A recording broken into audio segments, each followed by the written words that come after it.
Good evening, good morning, good afternoon, wherever you are when you see this video. Thank you for joining me, Dorothea, on Through an Orthodox Christian Lens. It is October 30th, 2025, almost the end of October already. Wow, and Halloween is tomorrow. I have a story to share with you. It'll be quite interesting. I haven't totally read the letter yet, so I'll be reading it and listening for the first time, as you will be, I assume. You may have seen this, may not, but I'm going to share with you what it says in the title of this video. Archbishop Atallah issued scathing open letter to Vice President Vance ahead of Holy Sepulcher visit. As you know, he visited the Holy Sepulcher, which I did find refreshing considering that just about every other politician went to the Wailing Wall. I'm talking about Christians. They should be going to the Holy Sepulcher. Why they go to the Wailing Wall is disturbing to me, because it's kind of a dismissal of their dedication to Christ, in my opinion. But anyway, so what I need to do is go to, they have the letter, the full letter on Facebook. So I'm going to read it. On the occasion of the upcoming visit that will be made tomorrow, Thursday, this was back on October 22nd, the Vice President of the United States, James David Vance, JD David Vance, I think he just means JD Vance, to the Church of the Resurrection in Old Jerusalem, the face of Bishop Atallah, Hannah, the head of the Sebastia Bishop of the Orthodox Rome. This open message is to him with the wishes that it will reach him and that this Palestinian Christian voice will be heard, a must hear. In the message received the following. Sorry, this is probably broken English translation here. You will visit the Church of the Resurrection tomorrow, and you will see doors open, because the Church of the Resurrection has always and forever been open to all its visitors, regardless of their religious affiliation, ethnicity, or skin color. The love that we hold onto and call for is the one that he who conquered death by his resurrection called, and that is in the place you will visit tomorrow. I will address you in the language of love, faith, and humanity, not in the language of politics and interests that you will hear from the Israeli politicians that you will meet. We are not politicians, and we will not be, but we believe in the values of truth, justice, and the victory of the oppressed, and we hope that your visit to the Holy Grave will lead you to receive some of the light that has sprouted from this empty tomb to dispel the darkness of this world. That there are rulers in this world who have blinded the interests of their sight and insight, and they turn aside the injustice that our Palestinian people have been exposed to and continue to be faced, and in front of them the American president, who you are his deputy, and you boast about your Christianity. But whoever hears your statements and attitudes discovers and notices that you are far from Christianity. Wow! I just told you, I'm reading this for the first time. I can see why they said scathing. I say this again, but whoever hears your statements and attitudes discovers and notices that you are far from Christianity, and you are in a square, has nothing to do with Christian values, and that always urge us to win the oppressed and the tortured. I'm not sure, that wasn't a very good translation, but the purpose of my message is not to condemn you. It is not one of our responsibilities, because there is a fair Diana in heaven. I'm not sure this is being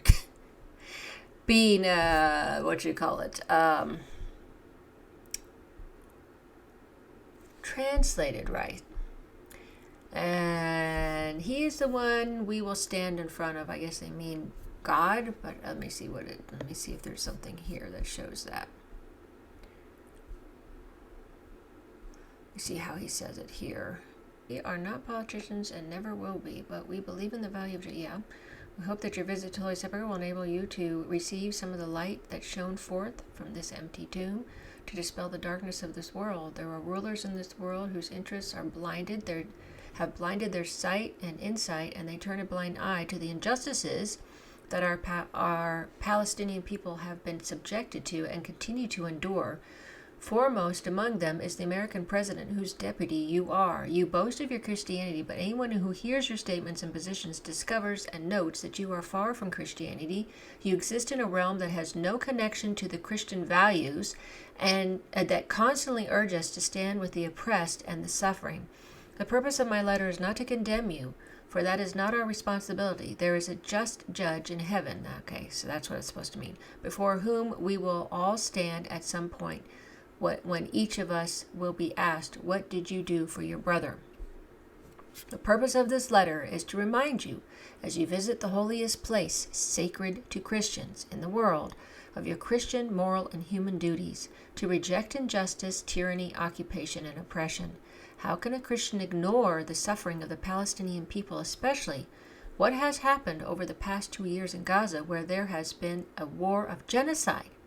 You will remain in Jerusalem for 3 days, and we have not heard that your program includes meetings with Palestinian figures so that you might hear what Palestinians say about themselves rather than what is said about them by the Israeli side, to whom you have devoted your entire visit to meet and hear what they tell you. It is inconceivable that you would come to Jerusalem and Palestine without hearing what Palestinians say about their suffering, their pain, their concerns, and what Palestinian Christians in particular have to say, given that you will be visiting their blessed and glorious church tomorrow. But it seems you will be surrounded by security personnel to prevent you from hearing anything from anyone that might disturb you or disturb the party hosting you. A number of church leaders, priests, and monks will be present in the Church of the Holy Sepulcher, who will tell you plainly that Jerusalem thirsts for peace, and our Holy Land also thirsts for peace. But the peace we call for is peace built on justice and respect for human rights. What I want to tell you is that it is not within your authority to ignore the existence of the Palestinian people. It is sad and painful that you have come to this holy land for an unholy purpose, to side with the occupation and its unjust policies and practices against the Palestinian people. For an unholy purpose. Wow. You have saturated us with speeches about peace, but you have done nothing for peace. Rather, you have ignored Palestinian rights and principles. And when Palestinians lived through their new catastrophe over the past 2 years in stricken and grief-stricken Gaza, you were supportive and backing them. And with your weapons, many Palestinians were killed, making you partners in this crime committed against our people. I hope that your entry into the Church of the Holy Sepulcher will be a factor in changing something in your character toward what is better and more just, especially since you say you are a Christian. I hope that the grace of the Holy Sepulcher and the blessing of Golgotha will touch your life and your thinking so that you may be more just and humane. Wow. Boy, this guy's hitting it hard, but boy, he is spot on. We pray for you and for the rulers and tyrants of this world who have lost their humanity. Is he comparing him to tyrants? That their, probably not, but it sounds like it, that their lost humanity may return to them and their compass may point in the right direction. What you should hear is what you will absolutely not hear during your visit from your Israeli friends.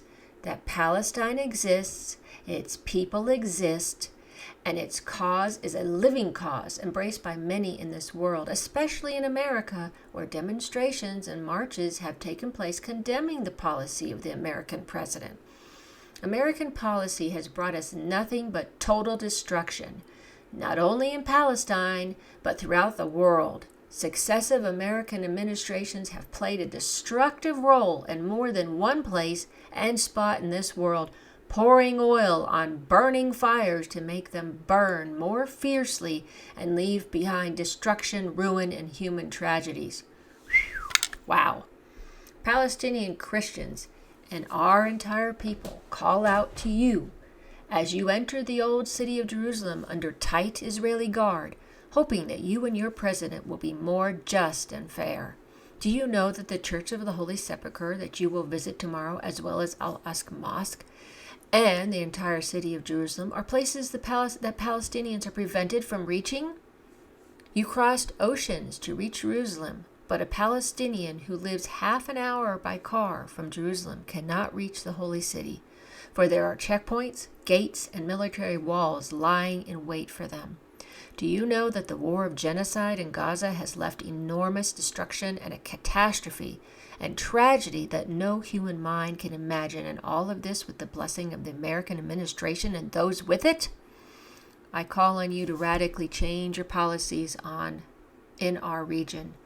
The peace we all want cannot come through supporting Israel and supporting its wars and criminal policies against the Palestinian people.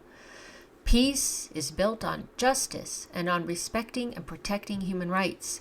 Peace cannot be built on the ruins of the Palestinian people or through conspiring against the Palestinian people and their just cause. When your president visited Jerusalem and Sharm el-Sheikh several days ago, he did not address Palestine at all, as if it does not exist on the map. But in reality, it does exist on the map. It just does not exist in his mind, and distorted thinking, distorted by the Zionist lobby that controls governance in the United States. Whew, boy, he's hitting home. He's hitting the truth there. They tell us that America is an oasis of democracy. Oasis. Sorry. They tell us that America is an oasis of democracy and freedom, but it is not. That's right.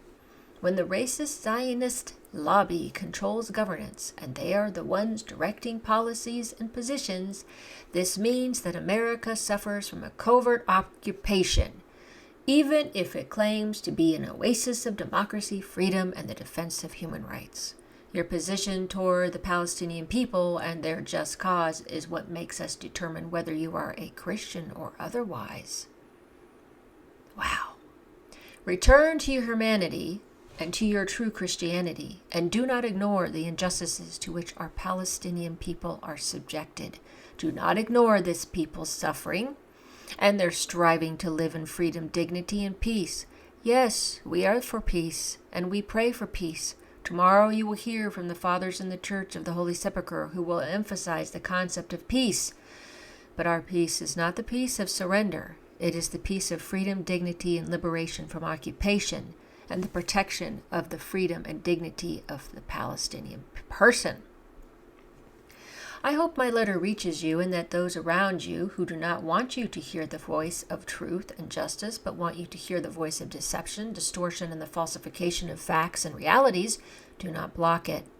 We pray for you, for your president, and for all the rulers of this world, that they may work to lift the injustice from our people, who deserve life and do not deserve death, who deserve freedom and do not deserve to remain living under occupation and enslavement. Remember, as you enter the Church of the Holy Sepulcher, that this place reminds us of the victory of life over death, the victory of good over evil, and the victory of love over hatred and racism. We raise our prayers for our oppressed people in Gaza and our Palestinian people suffering under occupation.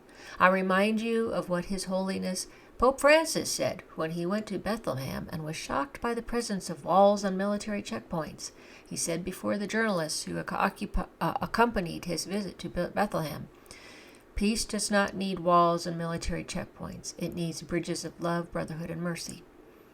Be ye therefore merciful, as your Father also is merciful. And remember that Jerusalem is a holy city for the three monotheistic faiths, and is not the monopoly of the party hosting you, which claims it is a Jewish city while ignoring its importance in Christianity and Islam. Blessed are the peacemakers, for they shall be called the children of God." Wow. This is an amazing letter. Just hit to the quick, right in the heart. Didn't mince words. Just spoke. And he said he's speaking in the language of love, faith, and humanity, and I think he did. I think that's what he was doing. That was an amazing, blunt, truthful, just powerful, just right to the truth, right to what it means, humanity. And these people are people. They're not subhumans. Pay attention to them. Look what's happened to them. Quit just listening to the one side that is the one committing crimes, war crimes, and genocide. I thought this was fantastic. I'll have to tell you,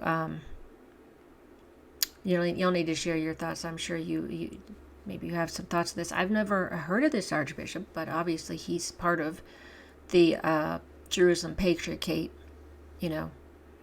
He's in Jerusalem, in that area. And wow.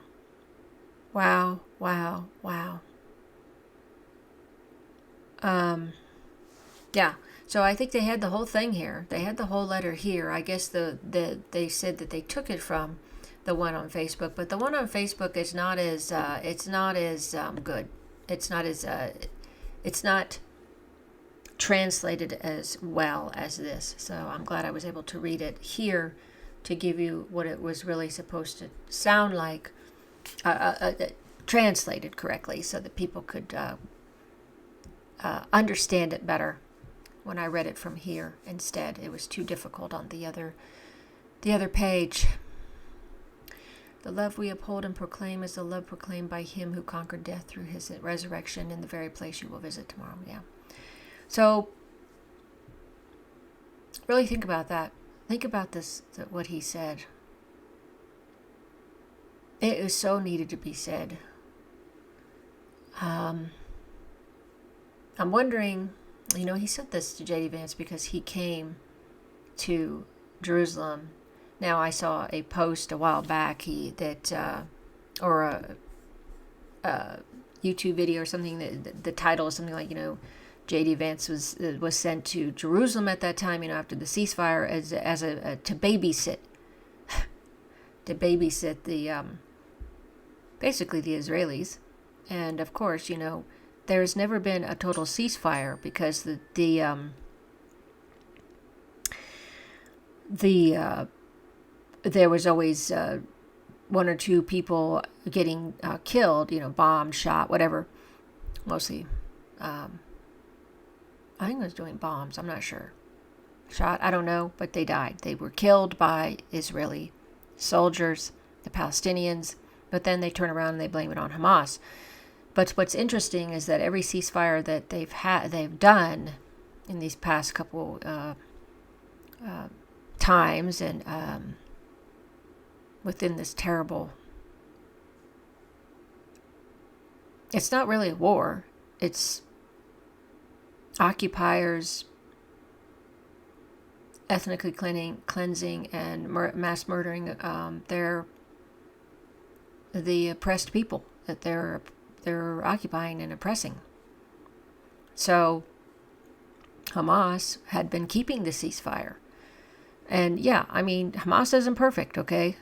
I'm not saying it's perfect. I'm just saying it's very hard to find a ceasefire where Israel actually did not do any bombings, shootings, whatever. It just, as I've said before. But anyway, Archbishop Atallah's message is powerful. It's strong. It's 100% truth. It's important. Peace, mercy, seeing people as humans, not as subhumans, or even worse, not humans at all. Anyway, let's keep praying. Let's keep praying for those suffering there, and really for everybody who's suffering in the world, including in Ukraine, in Russia, other places the wars are going on. Thanks so much for watching. Thanks so much for following my channel. Share your thoughts if you have any. thanks so much for all your support that you are and your wonderful comments. I love to read them. I find it very interesting. So, hope you have a blessed day, evening, morning, wherever you are. Until next time.